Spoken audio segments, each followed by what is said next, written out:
अभी हमारे पास एक गाय आई है जो किसी ने उसके मुंह पर तेजाब फेंक दिया जी। ज्यादातर ये जो सब्जी वाले हैं ये तेजाब रखते हैं, और जैसे ही कोई बेचारी भूखी गाय आसपास आ जाए उसके ऊपर सीधा तेजाब फेंक दी। उनका कुछ नहीं जाता, कुछ नहीं बिगड़ता। मेरा एक सवाल ये था कि ये डालते क्यों हैं, ये आपने इतने सालों में कुछ आपके आगे आया? नहीं, वो सोचते हैं कि गाय उनके यहाँ से सब्जी चोरी करेगी। क्या करे, डेयरी वाले आपके शहर में भरे हुए, हर एक आदमी के पास 2 गाय हैं, 4 गाय हैं, दूध निकालता है शहर में छोड़ देता है। वो बेचारी जाए तो कहाँ जाए, कहाँ जाए? उसको हमारे पास कोई पानी नहीं है पिलाने के लिए। इंसानों ने सारा पानी दुनिया का कब्जा कर लिया। हमारे पास खाना देने के लिए कुछ भी नहीं है। जो लोग अपने आप को गाय प्रेमी कहते हैं वो 1 रोटी दे देंगे, 1 केला छिलके के साथ दे देंगे और सोचेंगे कि बहुत बहादुरी करी। लेकिन उस बेचारी को 20 किलो चाहिए रोज। जाए तो कहाँ जाए? वो जाएगी सब्जी वाले के पास और फिर वो तेजाब खाएगी। कुछ गौशाला है, गौशाला में जगह है पर शेल्टर ऊपर ढकने के लिए नहीं है। कुछ भी नहीं है। नहीं, वो जानबूझ करके, उनको बहुत पैसा मिलता है। इवन रेस्क्यू जो करते हैं उनकी भी बता रहा हूँ। औरंगाबाद यूपी बोर्ड का जो हाईवे है वहाँ पे ट्रक रोके जाते हैं। हाँ। और कई गायों की तस्करी होती है अच्छे से ठूस के, वो भी 2-3 मगर इसलिए क्योंकि आपने कोई व्यवस्था भी तो नहीं की पुलिस के लिए। औरंगाबाद का अलग केस है, वो मैं आपसे बाद में बात करती हूँ, इसके बाद। लेकिन अब जैसे कि सांबा है कश्मीर में, पुलिस वालों ने बहुत बहादुरी करके सारे तस्करों को रोक करके 300 गाय उन्होंने इकट्ठा किया। डीएम के पास 5 गज जमीन नहीं है गाय रखने के लिए। सारे गाय सांबा पुलिस स्टेशन के सामने खड़े हैं। उनको पुलिस वाले अपने पैसों के साथ खिला रहे हैं। कितना खिलाएंगे? अब बार बार हम एलजी को बोल रहे हैं कि आपने अगर या तो पुलिस को बोल दो कि तस्करों को ना पकड़े, जाए कत्ल हो जाए जी। लेकिन अगर आपने गाय को बचाना है क्योंकि आपकी पार्टी का ये धर्म है, तो फिर ठीक से बचाइए, उसके लिए व्यवस्था करें, जगह दे दे, पैसे दे दे, लोगों को रखे और आम लोगों को इन्वॉल्व करें। बिल्कुल। ये लेकिन नहीं, खड़े हुए हैं। औरंगाबाद में एक और इसका ट्विस्ट है, वो ये है कि 4-5 गौशाले हैं वहां जी। वो गौशाले ने सौदा किया है पुलिस के साथ और पैसा जाता है कि जब आप तस्करों को पकड़ेंगे तो गाय हमको दे दे जी। फिर वो ले लेते हैं, सरकार से भी पैसा ले लेंगे उनको देखभाल के लिए, लेकिन 15 दिन के अंदर अंदर वो गाय पिछले के दरवाजे से वही तस्करों के पास जाएंगे कटने के लिए जी। ये गुजरात में, महाराष्ट्र में बहुत होता है कि गौशाला असल में पुलिस को पैसा देगी कि तस्कर को रोको, खास करके औरंगाबाद में। और अच्छा करोड़ों का टेंडर है इस चीज में, करोड़ों का। तो जो बिकने वाला है वो आराम से बिक जाता है, गौशाला वाले भी बिक जाते हैं। अभी हमने पकड़ा है खेड़ा में, एक आदमी ने डेयरी चलाई और उसमें उसने सारे गाय, सारे भैंस इकट्ठा करके रखे पुलिस स्टेशन के सामने। हाँ, और डेयरी कह करके उसके 3 ट्रकों के मालिक थे। रात को सारे गाड़ियों उनको डाले इन 3 बड़े ट्रकों में, कंटेनर और बंद कंटेनर है, उसमें एक 18 से 20 गाय ठूसे, गाय और भैंस, और भेजे महाराष्ट्र में कह करके कि हम डेयरी के लिए भेज रहे हैं। रोज पता नहीं कौन सी डेयरी है जो रोज 60-70-100 गाय ले ले। पता चला कि सब के सब अल्लाना कत्ल खाने में जा रहे थे, सब के सब। अभी हमने उनको पकड़वाया, लेकिन इस किस्म के डेयरी भेजने वाले धंधा अब गुजरात में कम से कम 200-300 होंगे, और उनके यहाँ से गाय जा रही है, धड़ल्ले से जा रही है महाराष्ट्र कत्ल खानों में, खास करके अल्लाना, जिसका मालिक विदेशी है, जो टैक्सेस देता नहीं है, जो मांस का निर्यात करता है, लेकिन वो सारे हमारे गाय भैंसों को ले रहा है। मैम, हमारा देश यूथ का सबसे ज्यादा यूथ हमारे देश में है, और अनएजुकेटेड ही बोलूँ क्योंकि कुछ इन चीजों से रूबरू है ही नहीं हो। नहीं, रूबरू है। क्या आप सोचते हो कि सबको नहीं मालूम कि कत्ल इतना धड़ल्ले से चल रहा है? क्या आप सवाल ही नहीं उठता है कि नहीं रूबरू है? रूबरू है, लेकिन इतनी घबराहट है लोगों के मन में, नौकरी मिलेगी, खाना कैसे होगा इस महीने, मेरी माँ बीमार है, अस्पताल में जगह नहीं है, कि उनको उनके लिए एक और जीव जो उनसे भी छोटा है और उनसे भी निहत्था है, उसके लिए जगह ही नहीं है। ये प्रॉब्लम हो गया है। और जो कॉन्सेप्ट है हिंदू धर्म का कि हम अच्छा करें तो अच्छा पाएंगे, वो कम होते जा रहा है। अच्छा करें तो अच्छा पाएंगे, लेकिन अभी उसके आड़ में डोनेशंस बढ़ रही हैं, इतना हमें पता है। डोनेशन, लोग पैसे देते हैं वही, लेकिन खुद ब खुद जाकर के देखेंगे नहीं कहाँ दिया है। इसलिए बहुत सारे नकली लोग भी डोनेशंस ले लेते हैं। हाँ, ये एक बिजनेस हो गया। एक बिजनेस हो गया है। लेकिन लोग देते हैं, खुशी से देते हैं, लेकिन आई वुड से अबाउट 30% बिल्कुल ही फेक है। यस। तो अभी मैम आगे इन फ्यूचर आपके नजरिए से कितना टाइम और लगेगा, क्योंकि ये मेंटेलिटी की बात अगर आप कह रहे हैं, हम कभी नहीं बदल पाएंगे। अब राम राज्य नहीं बना पाए तो हम क्या बनाएंगे, लेकिन जितना हम बचा सकते हैं हम बचाते हैं। मुझ में लक्ष्य तो है कि मेरे मरने से पहले मैं मांस निर्यात बंद कर दूं। जी। मैं दूध का धंधा लोगों को पहचानने, लोगों को समझा दूं कि मत पियो। जी। 20 चीजें हैं मेरे मन में, लेकिन अब जब तक ये एक अनोखा देश है, हर पावर एग्जीक्यूटिव में है, लेजिस्लेटर में भी नहीं है, ना एमपी के हाथ में है, ना आम इंसान के, जो भी है मंत्री के हाथ में है,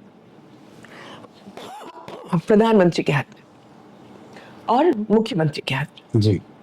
अब बहुत जरूरी है कि अगर वो बदल दे, एक झटके में अगर हम मांस निर्यात बंद कर दें, जैसे एक झटके में कश्मीर को हमने ठीक किया, आर्टिकल 370 को हटा करके, बहुत ही अच्छी चीज थी जो हमने की। अगर एक झटके में वही हिम्मत दिखा करके हम मांस निर्यात बंद कर दे, क्योंकि उसमें कोई हिंदुस्तानी इन्वॉल्व नहीं है, केवल तस्कर और विदेशी, इसको अगर हम बंद कर दे तो आप देखेंगे 70% आपके सारे प्रॉब्लम्स खत्म हो जाएंगे। आपके जो जबरदस्ती जानवर पैदा किए जा रहे हैं निर्यात के लिए, वो बंद हो जाएंगे। आपका जो जैसे केरला में करीबन 12,000 इलीगल स्लॉटर हाउसेस हैं, वो बंद हो जाएंगे। आखिर एक योगी जी ने आकर के उत्तर प्रदेश की तस्करी बंद कर दी, लेकिन बिहार की तस्करी 4 गुना 5 गुना ज्यादा हो गई। वहां तो हर घर में एक कत्ल खाना है। बिल्कुल। लेकिन कोई रोक नहीं रहा है। तो ये पॉलिटिकल विल के ऊपर है। अगर कोई समझ ले कि ये बहुत जरूरी है तो कर देंगे। तो नेता वहां पे आना जरूरी। बिहार का तो स्पेशली सिस्टम बहुत खराब है, और वही एक एरिया है जहाँ से औरंगाबाद जो मैं कह रहा हूँ। अच्छा, वो औरंगाबाद, मैं तो महाराष्ट्र के औरंगाबाद की बात कर रही हूँ। औरंगाबाद की भी बात नहीं, वहां तो औरंगाबाद और गया 2 ऐसी जगह। अभी हमने एसपी गया के ऊपर केस लगा दिया, क्योंकि जब हमने फोन किया कहने के लिए कि ये इन गाय खड़ी हैं, कंटेनर में भरी जा रही हैं कत्ल के लिए जाने के लिए, तो उन्होंने कहा अरे ये नौटंकी मैंने बहुत देख लिया। अच्छा, हो रहा है तो करने दो, क्या फर्क पड़ता है। हमने ये अदालत में डाल दिया कि अब एसपी ऐसे बोलेगा तो क्या न्याय मिलेगी। औरंगाबाद तो बहुत ही गंदा है। डीजीपी जो है बिहार का, वो बहुत अच्छे इंसान है, लेकिन एक अच्छा इंसान और बाकी सारे नेता गंदे क्या कर सकते हैं। नहीं तो हम क्या चाहते हैं, हम चाहते हैं कि हर एक डिस्ट्रिक्ट में केवल कानून का राज हो। कानून का राज क्या मेरा मतलब है कि सबसे पहले एक SPCA बनना चाहिए, society for prevention of cruelty to animals. उस पे एक अस्पताल हो और एक ICU हो। सड़क के जानवर कहीं तो जाए। कल मुरादाबाद में एक घोड़ा था, किसी ने उसके मुंह पर तेजाब फेंका, वो गिर गया। अब हमारी करुणा शर्मा गई, उसने सारे डॉक्टरों को बुलाए, सरकारी म्यूनिसिपल डॉक्टर ने कहा भाई उसको पहले मरने दो, फिर हम आ जाएंगे, हम जिंदाओं का नहीं करते हैं, मरने दो।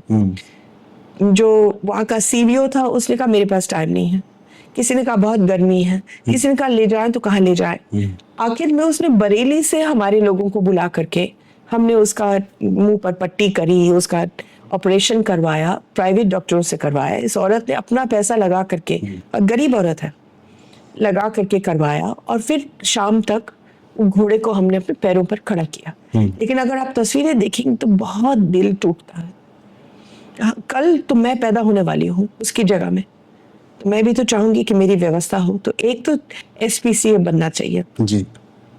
यहाँ दिल्ली में SPCA है, उसमें 70 लोग हैं कि वो 1% काम नहीं करता है। कोई जानवर वहां ले जाओ तो मरने वाला है। और मगर ये अकेली जगह है जहाँ SPCA है, वहां पूरे देश में एक भी नहीं है। लेकिन कानून 1960 से कह रहा है कि SPCA बनाना बहुत जरूरी है। दूसरा, ABC सेंटर बनाना जरूरी है, जो कुत्तों की नसबंदी करके उनको कम करते जाए। तीसरा, हम लोगों को एक कोर्सेज शुरू करना चाहिए स्कूलों में। जी। लोगों को समझाते कि जब आप जानवरों के लिए बुरा करेंगे तो उसका असर क्या होता है इंसान पर। लोग समझते हैं कि ये हमारी दुनिया है और ये उनकी दुनिया है, और उनकी दुनिया पर हमला करते जाओ तो हमारी दुनिया के ऊपर कोई असर नहीं होगा। लेकिन कोई ऐसा जानवर नहीं है जिसके ऊपर अगर हमला करो तो आपके ऊपर असर ना हो। चाहे आपके गोरैया चले गए, अब जो लोकस आ रहे हैं उनको खत्म करने के लिए केवल गोरैया ही था, लेकिन गोरैया तो आपने खत्म कर दिया। मेन चीज ये भी है कि बच्चों में ना डिप्रेशन और चिड़चिड़ापन बढ़ता जा रहा है, और ये सब भाई लॉ कहाँ नहीं है, बस एनिमल के ऊपर नहीं है, कुछ भी निकाल तो गुस्सा 80% तो गुस्सा निकाला जाता है एनिमल पे। वो पीछे का ही मेन कारण, क्योंकि अब मैं अब इसमें उनको सिखाया भी तो जाता है ऐसे ही ना। हाँ, आप जब बच्चा पैदा होता है तब से 5 साल की उम्र तक वो ना कोई भी जानवर से डरता नहीं है, और उसके मन में प्यार ही प्यार है पूरी दुनिया के लिए। लेकिन एक माँ बाप है जो कहेंगे उसके पास मत जाओ वो काटेगा, उसके पास मत जाओ वो गंदगी है, अरे इसको मारो, उसको हटाओ, अरे चौकीदार ये कुत्ता क्या कर रहा है, मेरा बच्चा खेलने आया है। जी। एक दरार पैदा कर देते हैं, तो वो बनता है जो उसके माँ बाप चाहते हैं। तो नेक्स्ट जनरेशन को सुधारने की जरूरत है, और स्कूल में ही इस चीज की एजुकेशन की जरूरत है। एजुकेशन की जरूरत है। अब हम लोगों ने इग्नू में कोर्स शुरू करवाया है, हर लॉ कॉलेज में शुरू करवाया है। वी शुड बी, एक मैंने बनाया था करीबन 22 साल पहले। जी। मैंने बनाया था एक इंस्टीट्यूट, सरकारी इंस्टीट्यूट फॉर ये डिग्रीज देने के लिए एनिमल वेलफेयर में। ठीक है। वो अभी तक शुरू नहीं हुआ है, पड़ा हुआ है 7 एकड़ पर मिनिस्ट्री के नीचे, अभी तक शुरू ही नहीं हुआ है। तो अगर वो शुरू हो जाता तो लोगों को डिग्रीज मिलते। आपके जू चलाने वाले क्लास 4 के एम्प्लॉइज हैं, भाई हम लोग जू ट्रेनिंग देते हैं, हम लोग सिटी मैनेजमेंट की ट्रेनिंग देते हैं, हम लोग जंगलों में क्या करना चाहिए उसकी ट्रेनिंग दे दे। कोई जानवरों के लिए कोई ट्रेनिंग है नहीं पूरे देश में। तो आदमी संभालने भी तो कैसे करे। बहुत लोग हैं जो नौकरी चाहते हैं जानवरों के साथ, लेकिन जाए तो कहाँ जाए। एक ही चीज है, IAS के लिए बैठे तो IFS में जा सकते हैं, फॉरेस्ट सर्विस में, लेकिन सब लोग इतने अक्लमंद नहीं हैं। उनको चाहिए एक आम साधारण नौकरी, shelter managers, rescuers, city managers, और ये बहुत आसानी से हम सिखा सकते थे। आम आदमी का और सरकार का दो इसीलिए ध्यान नहीं जाता है क्योंकि मुद्दे कहते हैं कि बहुत ज्यादा है, ये बाद का मुद्दा है, पहला रोजगार। हाँ, लेकिन ये इसमें रोजगार भी हो सकता है बहुत सारा, लेकिन हम लोग सोचते ही नहीं है। पर मुद्दा तो यही उठाते हैं कि ठीक है सेकेंडरी है। नहीं, वो मुद्दा उठाते ही नहीं है। वो कहते हैं हम डेवलपिंग, ये सेकेंडरी नहीं है, वो थर्ड, मतलब कोई है ही नहीं जहन में। अब एनिमल हस्बेंड्री की मिनिस्ट्री केवल चाहती है कि हम दूध बढ़ाएं, बस, और कुछ नहीं। वही सप्लाई वगैरह, हमारी सप्लाई पूरी नहीं हो रही, उसके लिए जो करना है करना। हाँ, मगर सप्लाई पूरी कभी होगी ही नहीं। और जितना सप्लाई कम हो उतना ही अच्छा, क्योंकि उतने ही कम लोगों को टीबी मिलेगा।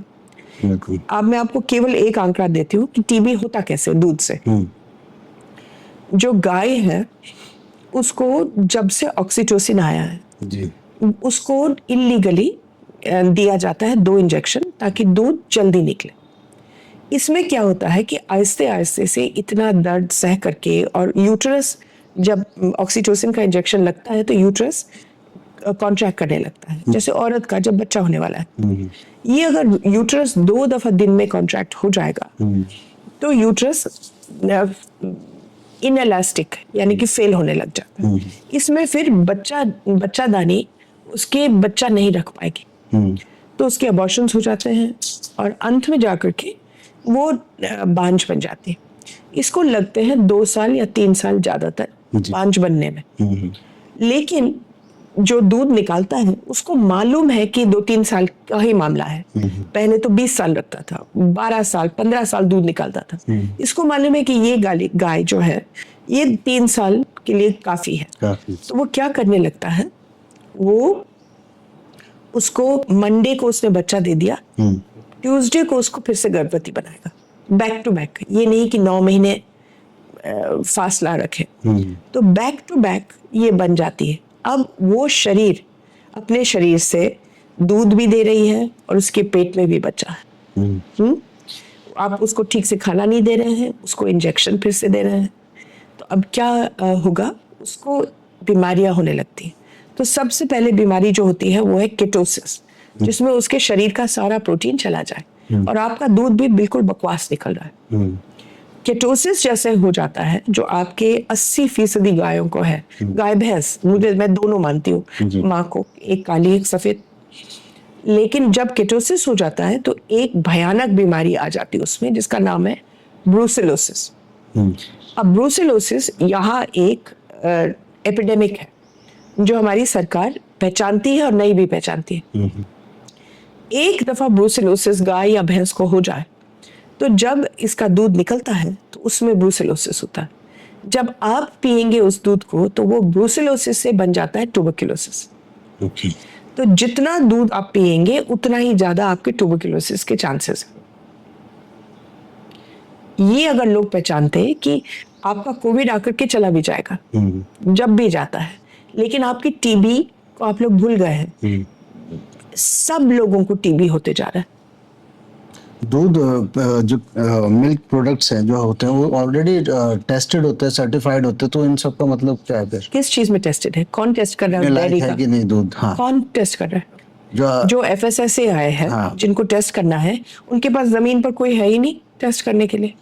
कौन जाता है डेयरी में टेस्ट करने? कोई भी नहीं। और उनके मार्क्स तो हैं प्रोडक्ट्स पे FSSA? नहीं, तो वो तो जो बिल्कुल नहीं है। आपको जो दूध पीते हैं उसके ऊपर कोई FSSA के मार्क्स नहीं है। फूड प्रोडक्ट्स बिल्कुल नहीं है। जो टेस्टिंग होती है केवल फैट कंटेंट की होती है। हाँ, वो तो फैट कंटेंट में आप तेल डाल दो दूध में, यही होता है ना। आपका वैसे भी 40% दूध नकली है, साबुन से बनाया है, तेल से बनाया है, पेंट से बनाया है, शेविंग क्रीम से भी। हाँ, वही अन्य। और उस पर थोड़ा सा तेल डाल दो, क्योंकि सरकार आज भी ये सब जानने के बाद भी चेक करती है केवल तेल के लिए। वो मॉनिटरिंग भी और नहीं है। पनीर आपका तो बिल्कुल ही फेक है। अगर आप देखो कितना पनीर बनता है इस देश में, जितना दूध है उससे ज्यादा पनीर है जी। तो अभी एक पुलिस वाले ने छापा मारना शुरू किया था 2022 में। अगर आप अखबार देखें, 2000 छापे पड़े, उनको एक भी पनीर का टुकड़ा नहीं मिला असली।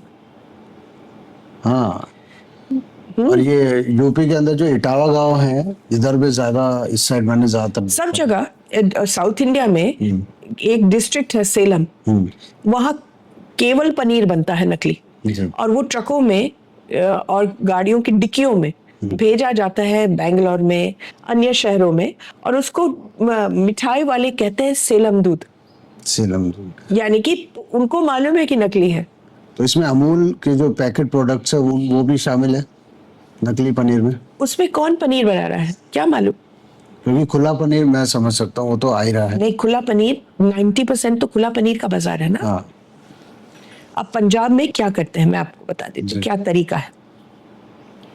एक आदमी इंडस्ट्रियल एरिया में शेड लेगा जी, वहां वो नकली पनीर बनाएगा सल्फर डाइऑक्साइड के साथ। चाइना से लाते हैं 10-10 साल पुराने जो फेंके हुए हैं, क्या बोलते हैं वो, बेबी पाउडर, क्या बोलते हैं, लैक्टोजन पाउडर या कुछ ऐसे, वो लाते हैं। उसमें सल्फर डाइऑक्साइड बना करके, फटा करके वो बनाते हैं रबड़ जैसे, उसके ऊपर बैठ जाते हैं पत्थरों के साथ, और रात के 2 बजे वो पनीर को गाड़ी में रख करके, उसका नाम कुछ और रखेंगे गाड़ी से, और कहीं भेज देते हैं। अब वही आदमी जो ये इंडस्ट्रियल पनीर बना रहा है, जी वो क्या करेगा, चंडीगढ़ में वो एक डेयरी बनाएगा। जी वो डेयरी में 5, 10, 15 भैंस रखेगा। वो सारे भैंस या तो मर्द हैं या तो पुराने हैं, मतलब कोई दूध नहीं निकालने वाला है, जी और उसके सामने लिखेगा डेयरी। अब वहां से वो पनीर अपना बेचेगा। अब जो जाता है पनीर खरीदने, उसने देखे भैंस, उसको ये नहीं मालूम कि लड़का है लड़की है, उसको परवाह भी नहीं है, उसे देख लिया भैया डेयरी है, वहां से निकल रहा है पनीर, होगा सही। वो पता चला कि चंडीगढ़ में 1 भी टका असली पनीर नहीं आता है, मोहाली में सब नकली बन करके यहाँ जाता है। कोई मॉनिटरिंग नहीं इसकी? अभी तो मॉनिटरिंग हुई है 2000 रेड के बाद, लेकिन कोई जेल नहीं गया। फिर मॉनिटरिंग का भी क्या फायदा? फिर फायदा क्या है, छापे मार मार करके खुश रहे, लेकिन कोई जेल नहीं गया। वैसे तो फूड एडल्ट्रेशन में तो कत्ल का मतलब कत्ल समान है, जाना चाहिए 7 साल के लिए। वो तो चलो जब होगा होगा, अभी हम सबको क्या ये दूध के प्रोडक्ट्स को बंद ही कर देनी चाहिए हमारे? बंद करने चाहिए, बंद करने चाहिए। इस अगर आप बंद कर देंगे, इस एक चीज के बंद करने से आप देखेंगे कि उसका कितना आपके जंगल बचेंगे, आपका पानी बचेगा, जानवरों की हिंसा बचेगी, आपके कत्ल खाने खाली रहेंगे, जी, क्योंकि दूध से ही कत्ल खाने भरते हैं। और दूध के बिना चाय कॉफी नहीं बनती, और इंडिया तो हम तो दूध नहीं इस्तेमाल बिना करते। चाय के तो चाय पे चर्चा वही चलती है, वही है। ठीक है मैम, लास्ट कुछ आप स्पेशली जो हमारे कैंपेन्स, मैंने बहुत लोगों से मिला हूँ जो खुद गौ रक्षा के लिए एनिमल्स को प्रोटेक्ट कर रहे हैं, कोई उनका एनजीओ नहीं, कुछ नहीं, और मैं देख रहा हूँ कि अवेयरनेस बढ़ रही है, खुद से बढ़ रही है। अभी जो कोविड का समय हुआ था, उसमें लाखों लोग बाहर निकले, उनके जेब में 2 रुपए नहीं थे, लेकिन 4 रुपए का खाना खिला रहे थे। जी इतना मुझे अच्छा लगा। तब तक मुझे खुद ज्ञान नहीं था कि इतने लोग हैं, और उनमें से 16 साल के बच्चे, 17 साल के बच्चे, मैं इतनी खुश थी।